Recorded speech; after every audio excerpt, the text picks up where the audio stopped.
Hello, one and all, and welcome back to another episode here at the Damage Report with me, John Arola. And despite the fact that it's a Friday, and you think you know how I'm gonna end this sentence, it's Brett, right? No, Brett was on Wednesday. Didn't you watch? Didn't you listen? Which means we had to mix it up. But we still do need 4 hands to take out the trash on a Friday. And so we've got 2 very capable ones joining us. Adrienne Lawrence joins the Damage Report on a Friday. Adrienne, welcome back. Hello, thanks for having me. I'm excited. Great to have you here. We always enjoy talking with you here on the Damage Report and enjoying your content wherever it comes. Co-host every Tuesday, basically on Indisputable, right? Rebel HQ. You do stuff for the main show, everything. And so, thank you for coming back to the Damage Report. Thank you. It's great to have you here, and all the rest of yous out there. Thank you for being here as well and staying engaged with the news. We got a lot to talk about. We're gonna be following up with the insanity in the hearings for Ketanji Brown Jackson to join the SCOTUS. That's gonna be something. We've got updates out of Ukraine. Joe Manchin still being horrible, but giving us a little bit of hope, which I asked him not to. So we're gonna be debating that. And then we've got people freaking out on airlines and Ginni Thomas. And then we will be doing what we have to do, our one big chore each week, throwing away our garbage people. And so we're gonna be filling up Trashy here with some prime quality trash. And there is still time, by the way. If you're out there in the community and you wanna choose the community garbage person of the week, you can go to the community tab on our YouTube channel and vote. Countless tens of thousands of you already have, so cast your vote and we'll be revealing that to close out the show. Along the way, if you wouldn't mind hitting the like button and sharing the stream, that would help us out. And with all that said, Adrienne, are you ready to talk about some news? I am ready, let's get this. Okay, let's do it. Apologies in advance for the content here, but we're gonna jump right into this first video and do a little bit of discussion. But don't worry, my sister, don't worry. God has got you. Do we make that up? Do we create that in some? No, that actually happened in the United States. It's service, service, service. That's what we call hard-edge striving now. It's service. If you can watch that clip and come out of it not thinking that Tucker Carlson is a full-on sociopath, I don't know what conversation about politics or culture or society or anything we can have. His laugh gives it away every time. It is faker than a smile on the face of Mark Zuckerberg. But anyway, he does have a point he wants to make. It's a horrible point, it's a racist point, but we're gonna get to that point now. Take a look at what he had to say about the relationship between Cory Booker and Ketanji Brown Jackson. But the best was at the end. Don't worry, my sister. Wait a second, they're related? Well, apparently they are, at least in some hard to define spiritual sense. They have definitely seen each other at Whole Foods or on the flight to Edgartown. For decades, these 2 pioneers have followed virtually identical paths. Both grew up in white-collar families, both went to multiple elite schools. Neither one has ever left the tiny world of credential-mongering NPR listeners who run this country. Now, it's been a struggle for both of them, but they've made it. At this point, they're just sick and tired of being sick and tired. Cory Booker chokes up thinking about the journey. Okay, so look, this is following up from some of Tucker Carlson's earlier commentary about both Cory Booker and Ketanji Brown Jackson. He has made multiple big segments on his show, going out to millions of people about how Cory Booker and Ketanji Brown Jackson have only ever gotten anything in their life because they're black. Also, at the same time, they're not really black. Ketanji Brown Jackson is a garden variety white liberal, Tucker Carlson says. And Cory Booker, did you know, has blue eyes. And so how dare they claim this identity? Also, he thinks that the use of the term sister, he says, is some hard to define spiritual sense. And he is very confused, Adrienne, by the use of a term like sister. He doesn't understand it. He doesn't get why Cory Booker would say something like that. Can you help us figure out some of this?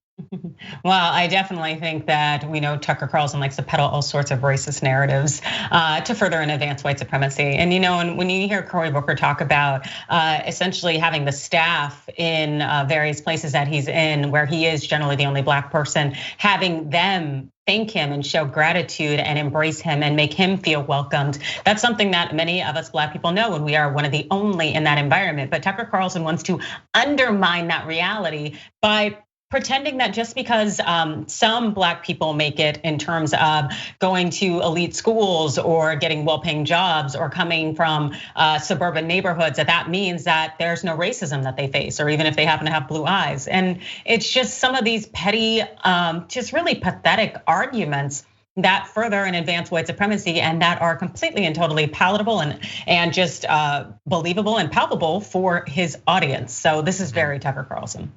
Yeah, there's a particular sort of irony about him going on yet another screed this week about how they can't possibly have faced racism, as he goes on an extended racist screed against them.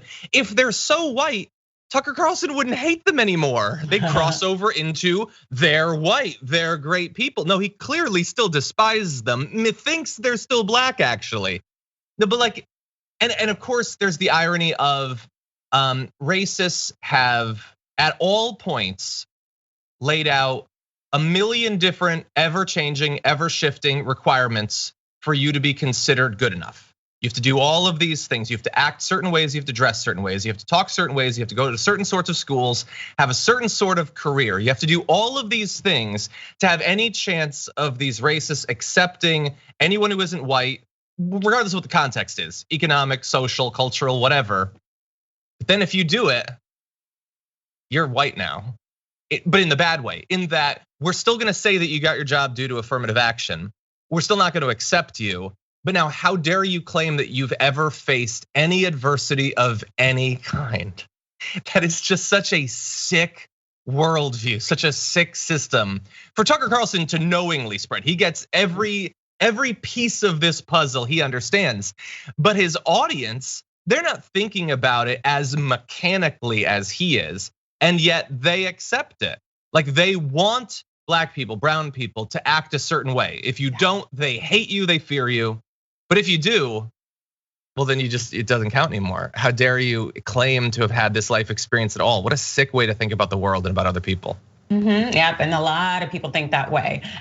Just like even the things I've heard, like, oh, you're the whitest Black girl I've ever met. That's just reinforcing the notion that there's only one uniform type of being a Black woman. And just all of these things that we hear and experience on a daily basis, yet people say, oh, I'm not racist, I don't have a racist bone in my body. It's like, really, you live and breathe white supremacy and maintain that entire system with how you interact with the world and the benefits that you enjoy as a result of them. And Tucker Carlson's just out here to continue to promulgate that message to his minions who do not have, I would say, the integrity or even the intellectual rigor to really break apart what's being said here, but also to reject it. Exactly. And by the way, if you need one other piece of evidence that Ketanji Brown Jackson remains Black, even in the mind of Tucker Carlson, you need only listen to him talk about her. And I don't mean like make his points, I mean say her name, because you'll note if you listen carefully, he's adding an extra N into her name. And that's just a quick indication that she definitely isn't white, because he goes out of his way to make sure that he never pronounces non-white names correctly, as a very subtle sign of disrespect. And it doesn't matter, by the way, how high profile you are, how long you stay in the news cycle. Kamala Harris is never gonna have her name pronounced correctly on Tucker Carlson. It doesn't matter if she's the VP for 25 years. He is gonna go out of his way to signal to his base, not only are these names ridiculous, and honestly, it's kind of an affront to us that you would have a name like that, but even if it becomes abundantly clear how it's supposed to be pronounced, even if it's not a difficult name to pronounce in the first place, I'm never ever gonna get it right. I'm gonna otherize you in subtle, petty, spiteful ways. She could be on the Supreme Court for the rest of her life, and it's likely that that will happen. Guarantee he will never get her name right. What a childishly racist way to approach such a serious person and a serious thing. Yep, no matter how hard we work, no matter how much we achieve, we will be undermined, the goalposts will be moved, and we will be disrespected. That is the reality. Adrienne, you're a lawyer. Yes. It's not inconceivable that someday you could be nominated for one of these positions. What's he gonna do to your name? How is he he'll find a way. Even though it's Adrienne, I'm sure I'll say Adrienne. But also just even calling me by my first name if I'm a Supreme Court justice, like calling me or calling Sonia Sotomayor Sonia, as opposed to Justice Sotomayor. Like these things are just little subtle slights, and a lot of them come from Jim Crow, especially when it comes to name usage. And Tucker Carlson has them all in his arsenal, and he's going to use them to maintain his system of oppression. He likes it. He likes it. Yeah, you'll note that Representative Alexandria Ocasio-Cortez remains Sandy to Tucker. It's a term of affection. It's just never used as one.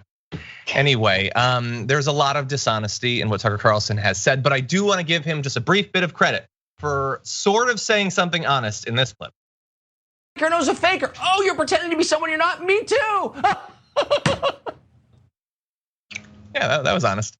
I understand that. Look, I'm a fallible person, okay? I'm not a professional. I'm not an Anderson Cooper or whatever. I'm a fallible person. I cannot get past that laugh. Is it like there's no way that when he does that, the cameraman doesn't go, ugh, like that his producers, that his EP, his wife, his friends, to the extent that he has them, is capable of maintaining a human friendship, haven't said, that's a really weird thing that you do. And it's not, look, I'm not gonna criticize someone's honest laugh because you don't choose how you laugh. I laugh exactly like my dad did. And I remember thinking as a kid that he laughed really weird, but now it's mine. It's just, that's what I have. But he's clearly faking it because no other person like goes, ah, and now I'm back to the news. Like you can't cut off in that way. What is going on with him? Yeah, I agree.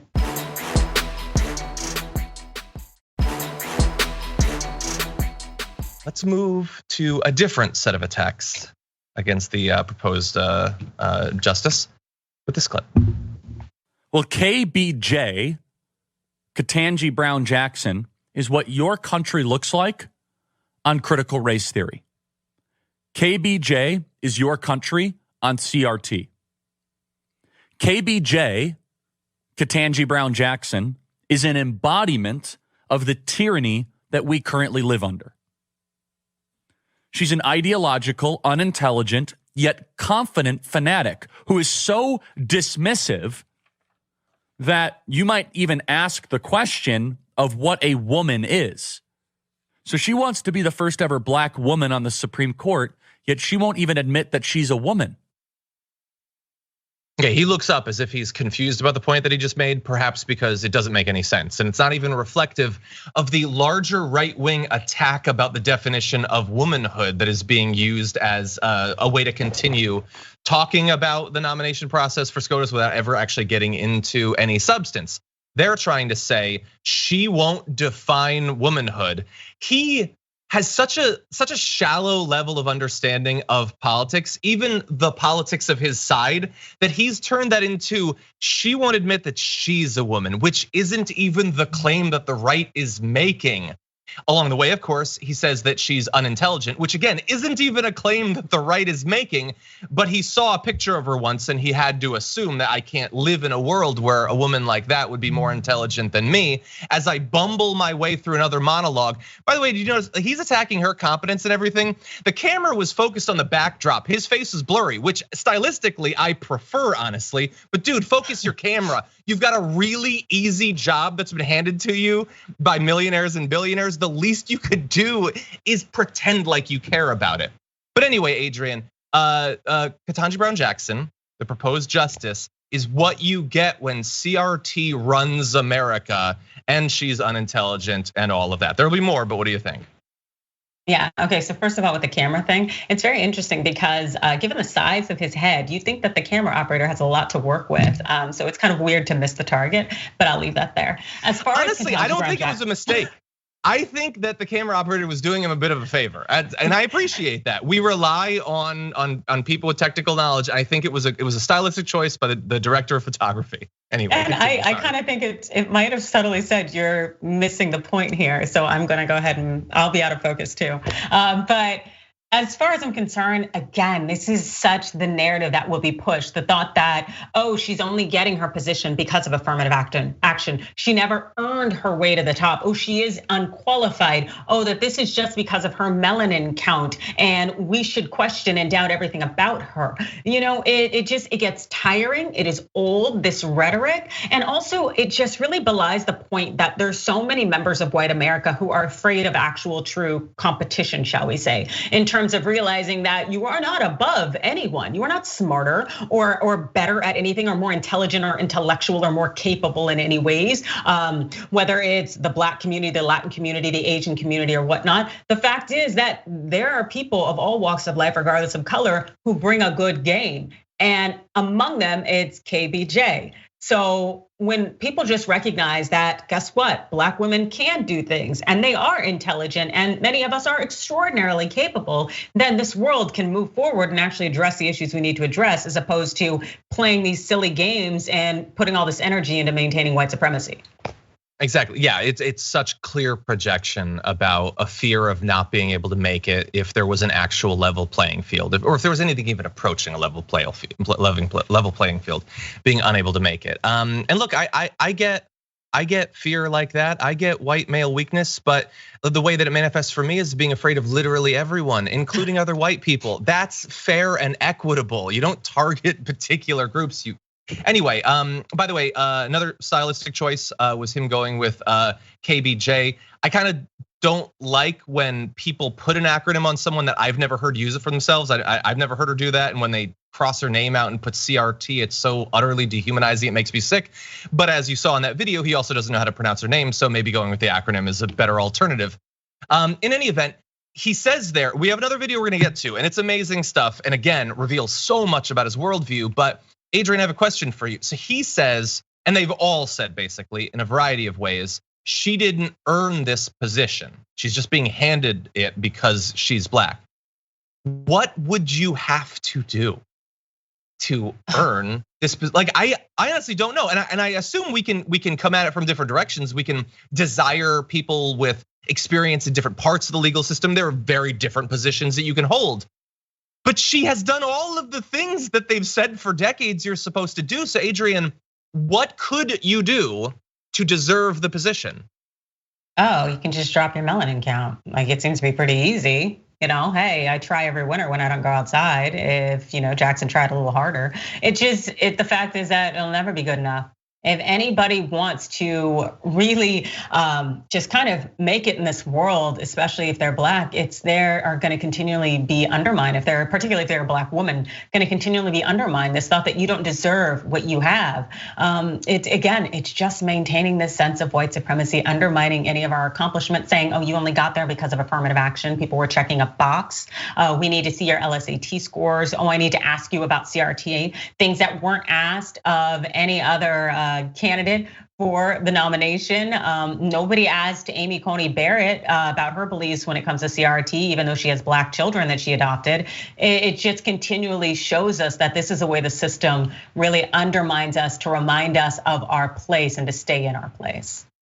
Those are devastating points. Of course, no. And like the fact that we've had to go through all of these different stupid made up controversies about pedophilia, and there was a brief thing on Guantanamo or whatever. Like they don't care about literally any of this. And partially it's an understanding, I think, that she's almost certainly going to make it on the court, knock on wood and all that. But it's just they're revealing so much. Like they had an opportunity during this historic nomination. Like obviously they're not going to be enthusiastic about it. I get it. They despise Black people and they have no interest in them holding positions of authority and power and respect and all that. But they could have gotten through it without making themselves look so blatantly racist. And they have been competing with each other to do it. And it's really, I think it's the intersection of two desires. One is for the movement to ever present sort of like a welcoming posture towards someone who doesn't look exactly like Brett Kavanaugh. And the other is for the media side to attract an audience. And they know their audience. Their audience sees Ketanji Brown Jackson being put up for this position. And they think, you have got to reassure me that I am better than this woman. And so they have been tripping over each other to be the most explicit in reassuring them of that thing. So it's just disgusting along the way. That said, there was a little bit more where he reveals a bit about his fears about the future in this clip. What do you get when you start to platform and implement critical race theory into every single corner of American society, in your corporations, in your schools? Your children and your grandchildren are going to have to take orders from people like her. And what's amazing is that she kind of has an attitude too.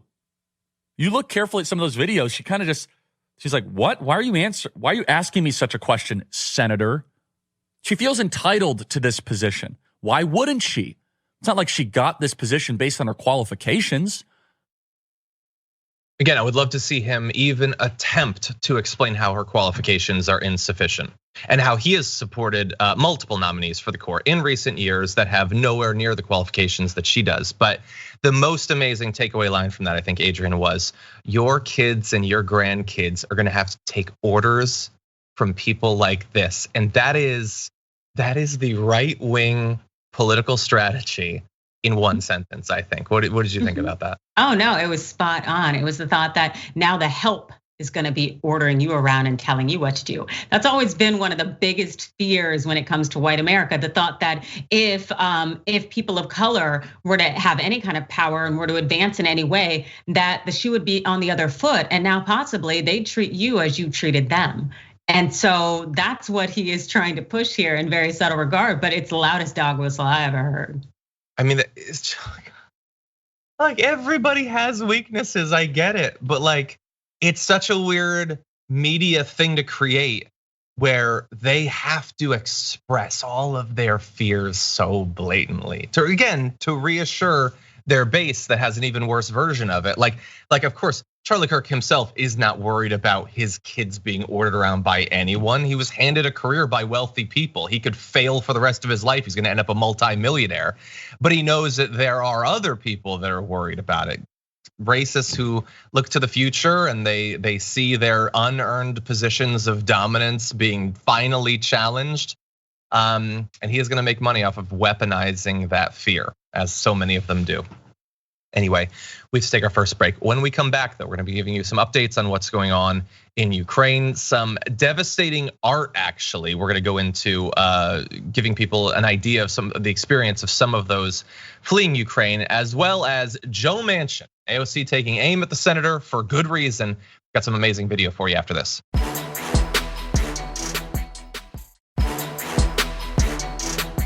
Anyway, we got important stuff to talk about. And with that, let's jump into this video. Я хочу зупинитись тут і бути відвертим один раз і назавжди. Ви маєте самі вирішити, за кого ви. Ви суверенна держава. Я був в Будапешті, я обожнюю ваше місто. Я був багато разів. Дуже красиво, дуже дешево, душевно. І такі самі люди. У вас були трагічні моменти в житті. Я був на вашій набережній, я бачив цей меморіал взуття на річці Дунай про масове вбивство. Я був своєю сім'єю. Послухай, Вікторе, знаєш, що відбувається в Маріуполі? Будь ласка, якщо зможеш, сходи на свою набережну. Подивись на те взуття. І ти побачиш, як масове вбивство можуть повторюватись. So that's obviously fairly devastating from President Zelensky there. If you're listening on our podcast, he's talking, addressing the government leadership of Hungary, talking about historic mass killings and about the fact that they're experiencing in Ukraine every single day very similar things. And in fact, we found out earlier today when the theater was bombed about a week ago, there was something like 1,300 people in it. At least 300 people are feared to have been killed in that bombing. And I will remind you, not only are these all civilians, but Russia, when they did the bombing, they knew that they were. There were large, it was a very identifiable building that was spaced out from other buildings that had signs indicating that this is a place that civilians were sheltering, and more than 300 people killed. That is, like, obviously a lot of people have been killed, and whether it happens in small individual incidents, it's a tragedy anyway. But that One choice, so devastating. Now look, we do have some good news from the point of view of those who absolutely despise this illegal war full of barbarous war crimes and all that. Ukraine has apparently been successfully pushing back Russian forces in a number of different areas, which is a positive development. They've stymied the Russian advance into a number of different cities. Kyiv was expected that it would be taken relatively quickly. Some cities have been besieged for multiple weeks now. There are areas where they are now successfully pushing back against the Russian forces. Again, bearing in mind that this is coming from Ukraine, which is hardly a completely unbiased source for news. However, this is what they're saying. The Defense Intelligence put out this graphic yesterday, saying that Ukrainian counterattacks and Russian forces are falling back on overextended supply lines. That has been a consistent part of this conflict from the very beginning, allowing Ukraine to reoccupy towns and defensive positions up to 35 kilometers east of the capital in Kyiv. Ukrainian forces are likely to continue to attempt to push Russian forces back along the northwestern axis from Kyiv towards Hostomel airfield. And so all of this is good. In fact, the army put out a statement that the town of Makariv, west of Kyiv, was back under Ukrainian control, saying they had successfully raised the flag again. It's part of the fiercely contested suburban areas around Kyiv where Russia made large early advances, but then started to suffer problems. And again, suffered those problems. If they were to get into these massive cities, it is expected that that would be its own devastating situation for Russia to take and then hold. So it is good to see some success in helping to reestablish control. That does not mean that Ukraine is all of a sudden winning this war or anything approaching that. But Adrienne, I'm curious what you think about what you've been seeing coming out of Ukraine over the past few days. I continue to realize how strong the Ukrainian people are as they fight, and they do so with such pride and determination. And it's something that they should never have had to be pushed to the point of, but still, seeing how resolute they are, it definitely is inspiring. At the same time, seeing Putin and the Russian forces continue to lie and also to target civilians and to target areas that they know where there are civilians, it really tells you how depraved he is, and also how much he doesn't care about the loss of life or in life at all. And also, it just really is so incredibly disheartening to know that this individual will likely do whatever they feel that they want or need to do in order to essentially have this level of domination that he demands and likely will die fighting for. Yeah, that's really the fear is the situation is not going anywhere near where they hoped that it would. And the US is saying that they have a lot of intelligence about expectations that Kyiv would fall in a matter of days. And it seems plausible as a non-expert on the region or on Russian military or anything like that. It felt like it could fall in days. We'd talked to journalists who believed that that was a possibility. And so it hasn't worked, obviously, that has not come true. The question is, if it continues on in a non-productive quagmire with rising civilian deaths on the Ukrainian side, more and more deaths military on the Russian side, that could in theory be seen as a bad domestic situation from Putin's point of view. But how much will he care? How much accurate information will get through to the Russian people? And how much avenue is there remaining for popular discontent, were it to grow with the war, to have an effect on him politically? Like you stated that he doesn't care. I don't believe that he cares.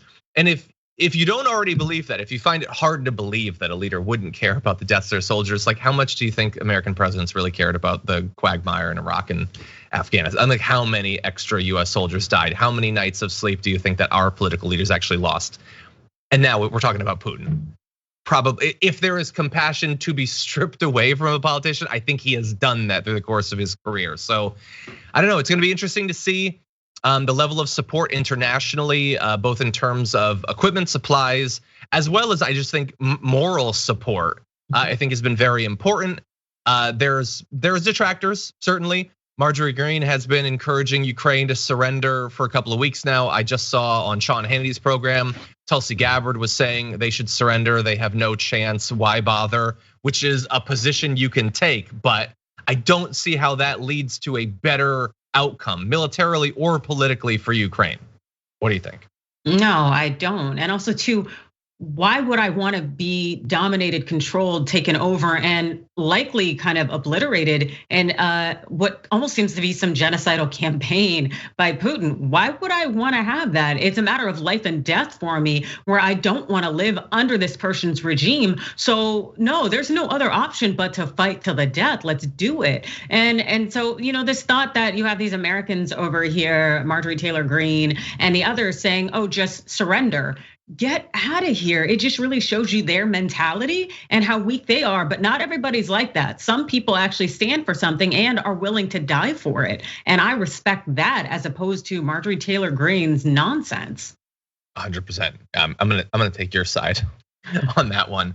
But let's turn to something very different. There's been an amazing social media campaign from the very beginning in this invasion, where we have gotten a lot of access to information about what's happening there. Incredibly granular information about the attacks, the experience of the lives of those who are engaged in the struggle, both on the military side and the civilian side.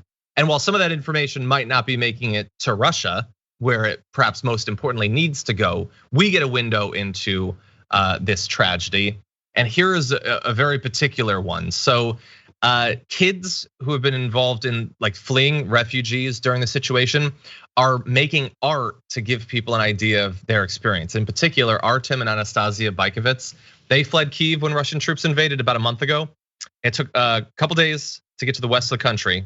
Bear in mind, millions of people have fled, both outside of Ukraine, but also from one portion of Ukraine to another. So they encouraged their 6-year-old daughter to draw what she was thinking about the conflict. And they've created this Instagram account, uakids.today, to show some of this art. And now, look, obviously, if you want to classify this as propaganda, you are hardly incorrect in that.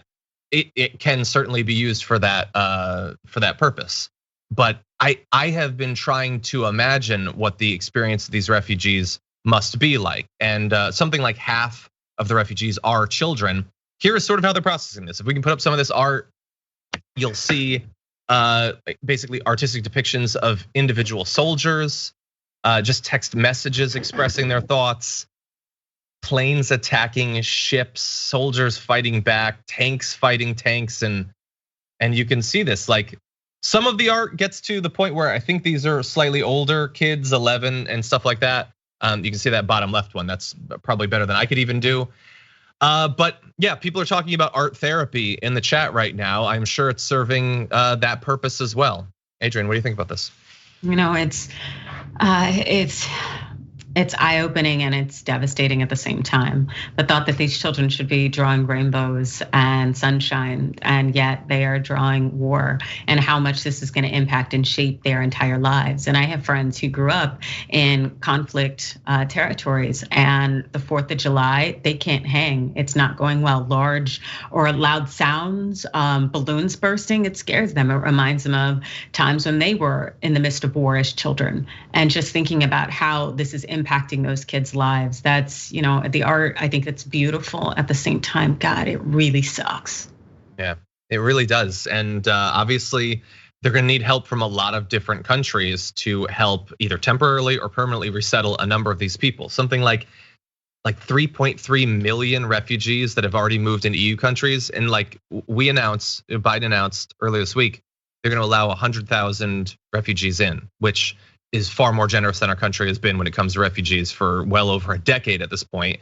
Shockingly, it's this conflict where we're being, a little bit welcoming. That's 100,000. That is a tiny little fraction, by the way. And a lot of, especially these kids, are going to experience trauma potentially for the rest of their life. You're totally right about when I was a kid, I was drawing dinosaurs and superheroes that I made up. It was all fictional because it got to be. Because we didn't experience war in that way. Even the wars that happened while I was a kid, Desert Storm and stuff like that, thousands of miles away, we're inoculated from the effects of the horror that our country is unleashing. They're experiencing it every day.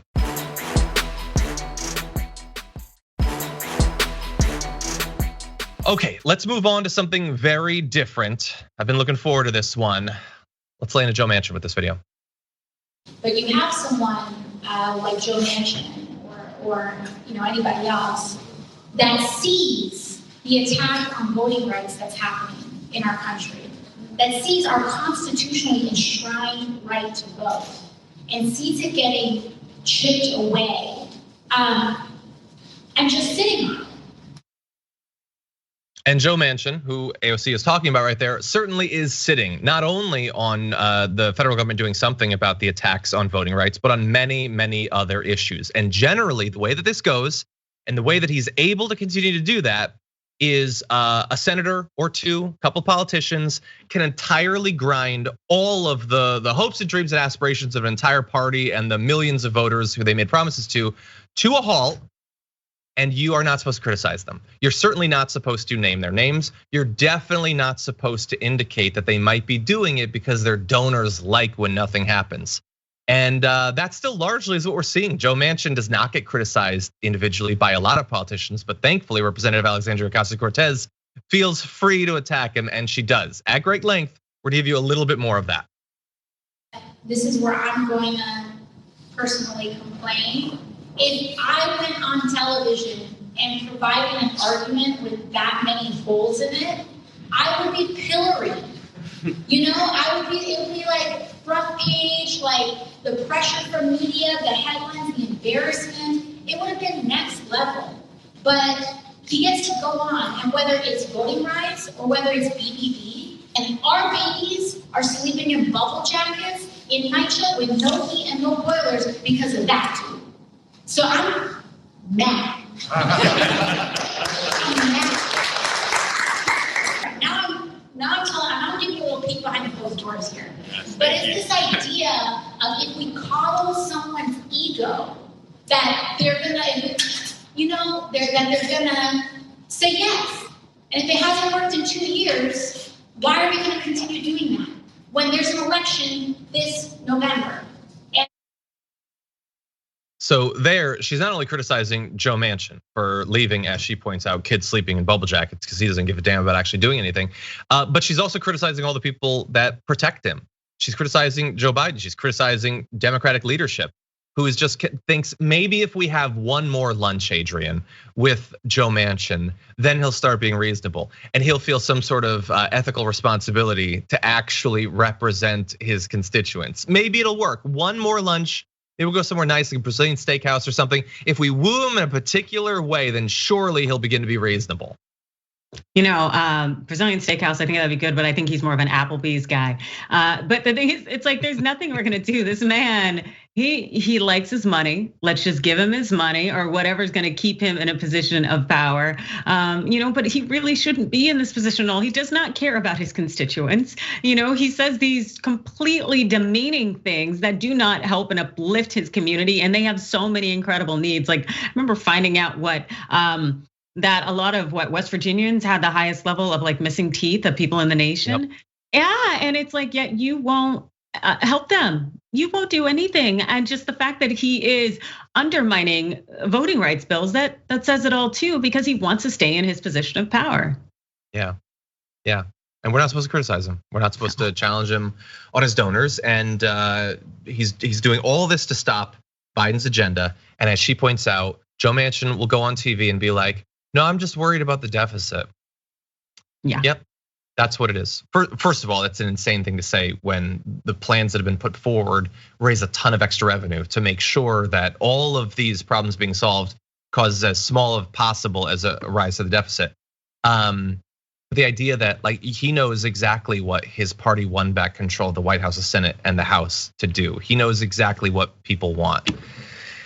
But he might be open to some sort of deal. That's what we're hearing once again. It's never been true, but I read in Axios that he told a group of climate activists and energy executives, I'm sure he likes them both equally, that he's open to supporting a revised Build Back Better legislation, narrowly addressing 3 issues: climate change, prescription drug prices, and deficit reduction, of course. He says he's got a deal, $500 billion for climate, $1 trillion in new revenue. There's no support for universal preschool or any of the other care economy proposals that were included in Biden's initial plan. So still massive FU to Joe Biden for all the promises he made.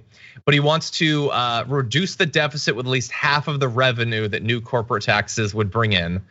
And so his communications director says he remains seriously concerned about the financial status of our country. and believes fighting inflation by restoring fairness to our tax system and paying down our national debt must be our first priority. I agree. I actually want our national debt to get down to zero just in time for the planet to burst into flames. I think it would be nice to go out without any debt. But anyway, Adrienne, are you buying it? You think No. they're gonna do this deal? What if he does this deal? You think cinema's gonna go along with it? Oh yeah, definitely. No. I just, the fact that these people keep kind of dragging us along, like who believes them anymore? No, and the thing that also got me is this week hearing Manchin talk about that he will be voting yes for Ketanji Brown Jackson. That feels good, but at the same time, I realize it's like I can't trust you. I don't know if all of a sudden you're gonna say I had a change of heart. Like get out of here. Also, you're gonna support the eminently qualified nominee of your own party?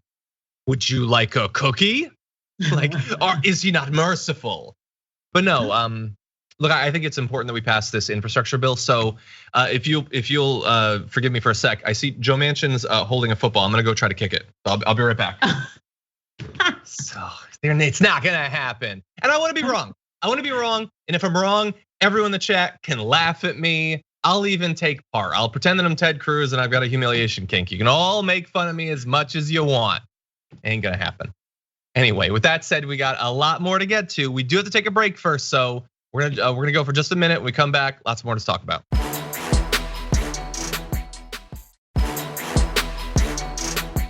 Okay, and now we get into fun territory. Let's jump into this video. Do not concede, she wrote. It takes time for the army who is gathering for his back. Thomas urged Meadows to help the president stand firm. The majority knows Biden and the left is attempting the greatest heist of our history. The messages don't directly reference Justice Thomas or the Supreme Court, but show how Ginni Thomas sought to guide the president's strategy to overturn the election, urging Meadows to make Trump's controversial attorney, Sidney Powell, the lead and the face. On November 24th, Meadows wrote Thomas, quote, "This is a fight of good versus evil." Thomas replied, "Thank you, needed that. This plus a conversation with my best friend just now." It is unclear who Ginni Thomas was referring to. Supreme Court Justice Clarence Thomas often refers to his wife this way. I love being here with my bride, Virginia, who's a gift from God and my totally best friend in the whole world. I think they might be onto something. I think Ginni Thomas might have been talking about her husband, Clarence Thomas, there in one of the many text messages that she sent to people in the immediate orbit of Donald Trump about how he can succeed in ending American democracy and overthrowing the results of the 2020 election. The wife of one of the longest standing Supreme Court justices, not only believing in every random conspiracy theory about the election that she happened to come across on 4chan or whatever, but actively communicating and getting into a conversation back and forth with incredibly powerful Republicans about it. Now, the text messages that were alluded to there were among the 2,320 that Mark Meadows provided the House Select Committee investigating the January 6th attack. The content of the messages between Thomas and Meadows, 21 sent by her, 8 by him, which if you were Ginni Thomas, you would realize is not a great ratio. But anyway, has not previously been reported. But there were these 29 messages, which Ellie Mistal, friend of the show, responded with this on Twitter, 29. Ugh. Anyway, if you could bring that up. But anyway, I want you to imagine, if we're talking about the SCOTUS, imagine if it turned out that Ketanji Brown Jackson had been like sending direct text messages about conspiracy theories during this or whatever, that the world would end. But anyway, Mark Meadows' lawyer says that these messages do exist, but they did not raise legal issues. Adrienne, I think they raise very specifically legal issues because she is the wife of Clarence Thomas. We are continually told that thinking that she might have been talking with him, that might be affecting him, is insane. What do you think about it? Oh, I definitely think that there is an issue here. And also, I want to know, to what extent was she, could you say, a participant in this insurrection in terms of advocating, pushing, moving it forward? Because even pushing this big lie all the way up to the Supreme Court, mind you, where Meadows filed a supplemental brief in favor of it. And I believe they petitioned to Clarence Thomas for review specifically. You can't tell me that that's not going to affect you when your spouse is clearly out here in cahoots with everyone else. And the thing that also really gets me, and I've actually done this kind of little twisted analysis in my head, is she can't necessarily be forced to disclose things she said about her husband because of marital privilege. And so having that go like in loops, so to speak, in terms of they're not necessarily gonna be forced to testify against each other and whatnot, it just makes me realize how incestuous and corrupt our government is, and that we really cannot trust it in any form or fashion. Exactly. Yeah, no, I'm glad that you pointed that out. That is definitely true. What if they associate more as best friends? Does that potentially get around that issue of the marital exemption? Probably not. No, probably not. No. But anyway, look, she says in the message, I'm gonna go talk to my best friend. Unless during the pandemic, she got a new hobby and got a new best friend from that, I'm gonna need to see some receipts on that. I'm going to assume that it's Clarence Thomas. And I know you in the audience are thinking, I've listened to him not speak. I've seen the look on his face. How could he be anyone's best friend? But marriages are weird things, and it's not on me to judge. What I will say though is that while she is the very vocal one about these conspiracy theories and the big lie, and we'll get into some of the examples, let's not forget that the court allowed for, or basically blocked Trump's bid to stop certain documents from going to the January 6th Commission. Overwhelmingly, they stopped Trump from blocking it. It was an 8-1 vote. Clarence Thomas, knowing that he was gonna be overruled, still tried to stop those documents from being handed over to the January 6th Commission. Is that disconnected? Is that not the result of a conversation? Maybe he just genuinely also wants to cover up what happened around January 6th. Or maybe his best friend did actually get in his ear. I will say this, I can't prove anything yet. It's certainly something that should be looked into, but you are not crazy if you are worried about the connection here. Nope, I don't think you're crazy at all. And also, you know what? Anybody with any semblance of decency would go ahead and just resign from their post on the Supreme Court. But decency hasn't been something we've seen in a long time. There is no sense of shame going on in Washington, no matter what direction you look in. And so we just know that what Clarence Thomas just got out of the hospital the other day after a week-long stay with flu-like symptoms. You know, the first thing he should be doing is writing a resignation letter to Chief Justice Roberts. But unfortunately, I'm sure he is going to go back to work with his chin held high, feeling perfectly fine, and act like, nope, nothing to see here. He has some kind of audacity. We've already seen that on full display, and now it's to our detriment as a nation. Yeah, 100%. It's convenient, by the way, that I'm not saying anything. I'm just saying it's convenient that while all of this is going on, he's in the hospital with flu-like symptoms while she's out in the public with Qanon-like symptoms.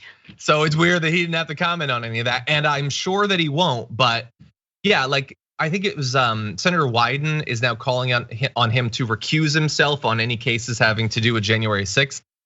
Recuse himself? No, he should have already been recusing himself. He has proven that he is not unbiased. Get him the hell out of there. And just out of curiosity, like he's been on the court since what, like 92, 93? It's been a very long time. How long do we expect? Is his one of the names that's going around as maybe at some point it gets to retirement talk? What do you think about that? Oh, it would be nice, but I couldn't see him necessarily retiring unless, hey, maybe there's some corrupt job waiting for him on the outside that's gonna be set up, kind of maybe, or something set up like a la Kennedy. But the thing is that, right now when you have Democrats holding court, it's not gonna happen, I don't think, because I really do think that Clarence Thomas believes so much in his Republican conservative right-wing angle that he will not get off that bench, especially when a Democrat is in control, unless he's carried out in a body bag. I think you're 100% right, and I love that the very opportunistic claims of judicial activism that go around, never towards the right, they don't care, they like that. Like the biggest case of judicial activism is very carefully choosing when you retire or not. But they don't have a problem with that. They're perfectly fine with that. What does that have to do with your legal like ideology or like your legal theory? Like that doesn't anything. It's just to produce a political outcome. Anyway, Thomas, like if you want to see more of the specifics of her text messages, they are out there. They're very worrying stuff. She talks about at one point, I'm gonna jump ahead a little bit. Biden crime family and ballot fraud co-conspirators are being arrested and detained for ballot fraud right now and over coming days, and will be living in barges off Gitmo to face military tribunals for sedition. That's insane stuff. Like that's not just like Thomas needs to have a talk with Ginni because she's trying to overthrow the government. He should be checking in on her because she's not well. Like, if you believe not just that he should be arrested, but that he is being arrested, you have no attachment to reality anymore. And that should be something that any best friend should be worried about. In any event, we are right up against the end of our hour. Thank you for everyone listening on the podcast or linear platforms. Love you. If you're on Twitch, YouTube, members stuff, all that, we got a lot more, so don't go anywhere. Adrienne and I will be back in just a few.